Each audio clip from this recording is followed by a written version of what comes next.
नाईक साहेब, काय भूमिका असणार आहे तुमची आता?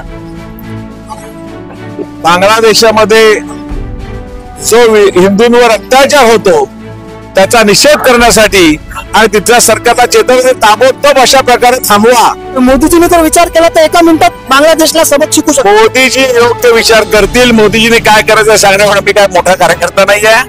मोदीजी योग्य वेळी योग्य निर्णय घेतील।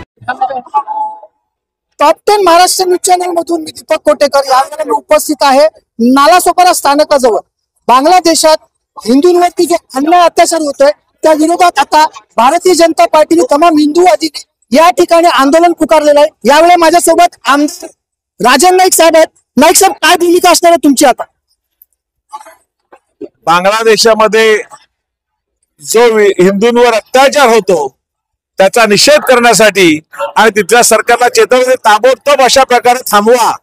कुठल्याही प्रकारे आम्ही हिंदुस्थान हे सहन करणार नाही ही चेतवण्यासाठी आजचे आंदोलन करण्यात येतं। याच्याने किती फरक पडणार आहे? कारण राज्यात केंद्रात सरकार संपूर्ण देशभर जनजागृती होत आहे।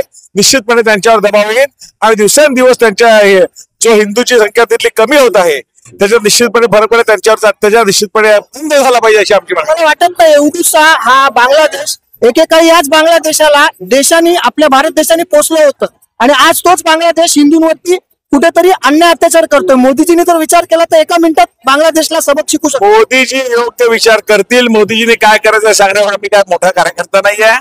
मोदीजी योग्य वेळी योग्य निर्णय घेतील। धन्यवाद। ते असं म्हणतात की मोदीजी योग्य वेळेला योग्य भूमिका घेतील।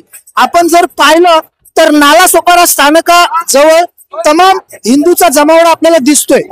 जर आपण पाहिलं तर प्रचंड प्रमाणात हे भगवं हिंद सागर आपल्याला पाहायला मिळतंय। कुठेतरी इतकुसा जो बांगलादेश आहे त्याला सांगण्याचा प्रयत्न करतोय की आता वेळ गेलेली नाही, तुम्ही हिंदूंवरती जे काय अन्याय अत्याचार करताय ते थांबवा, अन्यथा जर हिंदू पेटला तर तुम्हाला या सगळ्या गोष्टीचा हिशोब द्यावा लागेल। आता हे पाहण्यासारखं ठरेल की भारताचे जे प्रधानमंत्री आहेत नरेंद्र मोदीजी ती काय भूमिका घेणार आहे, कशा प्रकारे इतक्या बांगलादेशला सबक शिकवणार। आपल्याला या सर्व विषय काय वाटतं कमेंटच्या माध्यमातून आपली प्रतिक्रिया आम्हाला नक्कीच कळवा।